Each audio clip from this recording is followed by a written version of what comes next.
Para tindak pidana korupsi yang tengah diusut oleh Kejaksaan Agung saat ini terkait dengan korupsi pada pengadaan impor crude dan BBM produk oleh PT Patraniaga, subholding PT Pertamina. Kita tidak sedang ingin membahas tentang pelaku-pelaku korupsinya, tetapi kita ingin membahas isu-isu yang berkembang liar pasca ditetapkannya saat ini 9 tersangka dan telah ditahan oleh Kejaksaan Agung. Banyak pihak yang mulai memunculkan opini-opini baru, apalagi setelah Kejaksaan Agung menyampaikan bahwa akan membuka opsi memanggil Ahok Basuki Cahayapurnama yang pada saat peristiwa ini 2018-2023 menjabat sebagai Komisaris Utama PT Pertamina sebagai holding. Kejaksaan Agung menyatakan membuka peluang memeriksa Ahok, dan ini kemudian diglorifikasi, diamplifikasi oleh banyak pihak-pihak yang sepertinya tidak suka dengan PD Perjuangan dan tidak suka dengan Ahok, mengopinikannya bahwa seolah-olah Ahok ini akan dipanggil sebagai bakal calon pesakitan atau bakal calon tersangka. Inilah opini yang berkembang liar di tengah publik, seolah-olah Ahok ini adalah bagian dari para pelaku. Inilah jahatnya opini yang terjadi saat ini. Padahal kalau banyak yang memang belum tahu, saya akui banyak yang belum tahu, tetapi bahwa harus dipahami, Ahok adalah komisaris utama pada saat itu yang tentu mengetahui banyak peristiwa, banyak hal yang dibahas di dalam rapat, tetapi tidak bisa dibuka ke publik. Karena apa? Ada aturan yang mengatur tentang kerahasiaan informasi di perusahaan, dan di semua perusahaan seperti itu informasi internal tidak boleh dibocorkan keluar karena akan ada sanksi pidana yang menghantui bagi pelaku yang membuka setiap informasi yang pernah ada, kecuali dibuka pada kepentingan hukum ketika diperiksa. Makanya Ahok bilang dengan senang hati akan saya datangi Kejaksaan Agung ketika dipanggil, karena Ahok akan membuka segalanya. Tetapi kalau di luar itu Ahok membuka informasi yang dia miliki terkait dengan rapat-rapat di Patraniaga atau di Pertamina, maka ada ancaman sanksi pidana yang terkait itu. Tetapi yang pasti, Ahok di sini bukanlah sebagai bakal calon pesakitan, tidak sama sekali. Ahok tidak terlibat dalam pusaran ini, tetapi Ahok adalah orang yang mengetahui ini, dan mungkin kasus ini adalah informasi dari Ahok ke penegak hukum. Kita tidak tahu. Jadi tidak mudah untuk membayangkan apa yang sesungguhnya terjadi di balik ini. Selain Ahok, muncul pula nama Erick Thohir yang kemudian mendatangi Kejaksaan Agung dan berbicara katanya sampai jam 11 malam. Ada apa dengan Erick Thohir? Erick Thohir adalah sosok Menteri BUMN yang menurut saya mengetahui semua proses peristiwa ini. Tidak mungkin Erick Thohir tidak mengetahui apa yang terjadi di Patraniaga dan di Pertamina. Karena banyak informasi yang kita dengar bagaimana tangan Erick Thohir bermain ke dalam jauh. Apakah itu benar? Tidak ada yang bisa membuktikannya sekarang kecuali nanti di proses hukum. Ketika saksi-saksi dipanggil dan diperiksa, maka semua akan terbuka. Dan pertanyaannya, ada apa dengan Erick Thohir? Harus mendatangi Kejaksaan Agung membahas perkara korupsi yang sedang ditangani. Padahal Erick Thohir adalah salah satu bagian yang patut dibuka dari sistem ini. Nah, ini kan menjadi janggal, dan konyolnya Kejaksaan Agung menerima. Oke lah, kita maafkan untuk sesaat, tetapi kita akan melihat perkembangan kasus ini. Selain Erick Thohir, mengapa publik tidak menyoroti namanya Nike Widiawati, mantan Direktur Utama PT Pertamina Holding yang memimpin cukup lama, hampir 10 tahun. Dan pada saat peristiwa ini, peristiwa hukumnya 2018-2023, Nike masih menjabat sebagai Direktur Utama. Mengapa publik tidak mendorong nama Nike untuk diperiksa oleh Kejaksaan Agung? Tapi kenapa begitu bernafsu supaya Ahok yang diperiksa, supaya Ahok segera dijadikan pesakitan? Ada apa dengan publik kita? Mengapa pikirannya bergeser dari mau menegakkan hukum menjadi sebuah kebencian? Tapi yang namanya pembenci akan selalu menjadi pembenci. Kasusnya apa? Pelakunya siapa? Yang salah tetap Ahok. Begitulah mindset mereka yang sudah diliputi kebencian.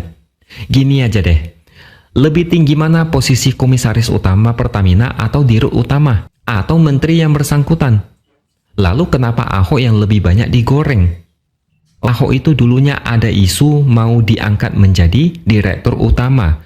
Tapi kemudian banyak protes dan gonjang-ganjing dengan alasan Ahok ngomongnya kasar, nggak pantas jadi direktur utama, kerjanya cuma teriak-teriak kayak orang kalap. Sekarang kalian tahu, Ahok itu ditenggelamkan karirnya oleh banyak orang. Kalau cuma menjadi komisaris utama, pergerakannya terbatas. Kalau menjadi direktur utama, Ahok bakal menghabisi mereka semua. Kalau mau Pertamina bersih dari korupsi dan mafia, Ahok dijadikan direktur utama, bukan komisaris utama. Ahok ditolak karena ada banyak yang ketakutan, bukan karena masalah lain. Sesimpel itu kok masalahnya. Kemudian tahun 2020, Ahok sempat membongkar beberapa permasalahan di internal Pertamina.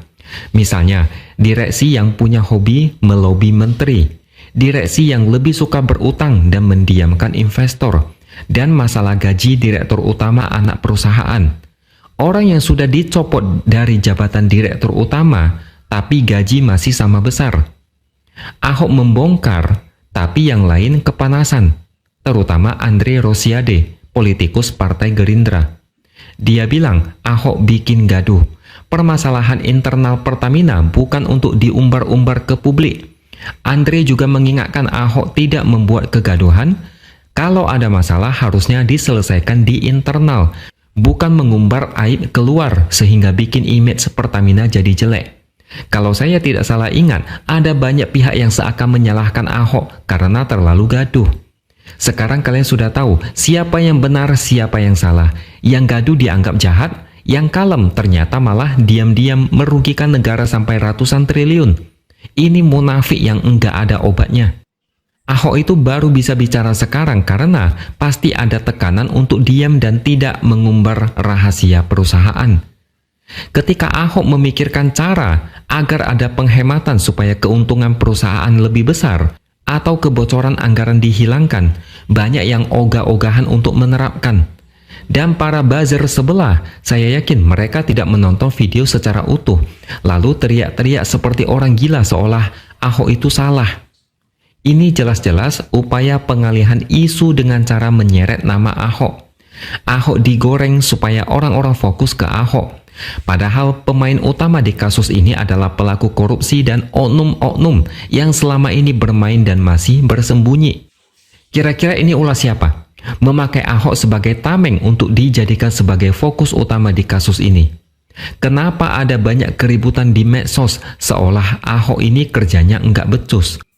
Mereka tidak mikir dengan ucapan Ahok. Dia malah menantang balik agar Kejaksaan Agung memanggil dia. Ahok sangat siap membantu memberikan data rekaman saat rapat. Biar semua orang tahu, itu pun kalau mereka berani memanggil Ahok. Atau jangan-jangan mereka memang enggak pernah menonton videonya, lalu koar-koar seenaknya. Orang-orang yang komentar Ahok ini ngomongnya kasar, ngegas melulu, itu kemungkinan ada yang salah dengan otak mereka. Kasus ini nih cukup menarik perhatian publik karena BBM adalah komoditi yang dikonsumsi publik kan. Bahkan sampai ada yang bilang kalau Pertamax itu adalah Pertalite yang dibelinya nggak ngantri. Dan lu jangan salah ya, 193 triliun itu adalah kerugian negara yang dialami tahun 2023 aja. Lo bayangin aja, tiap tahun kerugian negara segitu. Berarti selama 10 tahun Jokowi menjabat negara hampir 2000 triliun lah. Itu baru dari BBM doang. Belum yang lainnya loh. Gue apresiasi Kejaksaan Agung yang udah membongkar kasus ini. Dan kasus-kasus besar korupsi lainnya. Emang sangat menyakitkan banget sih ketika rakyat masih banyak yang kelaparan. Tahu-taunya ada yang korup. Sampai merugikan negara segitu banyaknya. Aduh. Nah, tinggal setelah ini nih, apa yang akan dilakukan oleh Kejaksaan Agung sebagai penanggung jawab jalannya pemerintahan? Gua rasa nggak mungkin Jokowi nggak tahu soal ini. Kalau udah di angka ratusan triliun, udah pasti presiden tahu lah. Jadi udah sewajarnya Kejaksaan Agung berani memanggil Jokowi untuk diperiksa. Kalau dia bilang nggak tahu menahu soal ini, menurut gue itu bohong ya. Sebagai presiden yang dilengkapi dengan sistem intelijen yang canggih, semut di lubang pun bisa ketahuan kok. Apalagi ini korup loh, yang angkanya berpotensi sampai ribuan triliun. Udah jelas banget, Jokowi sebagai pemimpin pemerintahan harus bertanggung jawab penuh atas ini. Menurut gue Jokowi pasti tahu lah, tapi dia membiarkan. Mungkin dia biarkan karena dia dapat bagian. Bisa jadi kan? Gak ada yang gak mungkin. Makanya itu, sebelum masalah hukum ini jadi urusan politik untuk saling menjatuhkan, sebaiknya kejaksaan ya panggil lah dan periksa Jokowi, baru periksa pejabat yang lainnya. Assalamualaikum warahmatullahi wabarakatuh. Kita ketemu lagi di channel Hati Rakyat. Sebagaimana kita telah melihat dan mendengarkan sebuah cuplikan video yang begitu menarik dan mengundang perhatian, tentu saja hal-hal yang seperti ini memberikan kita sebuah pemahaman baru bagaimana perjalanan politik di atas negeri tercinta ini. Nah, teman-teman, bagaimana ini? Kalau kita melihat dari berbagai macam opini yang liar di bangsa ini tentang korupsi yang terjadi di Badan Pertamina. Waduh. Digoreng sedemikian rupa, digiring sedemikian rupa ya. Ya, opininya ini digiring sedemikian rupa sehingga opininya bisa berputar ya. Bisa berputar balik kayak bola itu kalau digiringnya berputar-putar dia jadi enak kelihatannya. Ya, demikian juga opini ini digiring sedemikian rupa sehingga putarannya itu luar biasa ya. Bisa-bisa yang benar bisa menjadi salah dan yang salah juga bisa-bisa menjadi benar. Dan sebaliknya, bisa yang benar semakin menjadi benar dan yang salah juga semakin salah. Ya, padahal keputusannya belum putus di pengadilan. Kita nggak tahu siapa yang benar di dalam persoalan ini. Ya, tapi luar biasa penggiringan opininya ya. Semua masyarakat rakyat ikut memberikan opini. Dan anehnya tidak sedikit juga orang-orang yang intelektual ikut menggoreng opini seperti ini. Kumaha kumaha gimana ini? Mending kalau opininya opini yang benar, meluruskan yang salah. Jikalau ada rakyat atau masyarakat biasa memberikan opini yang salah, ya diluruskan. Tapi bukannya meluruskan, malah diputar sedemikian rupa ya.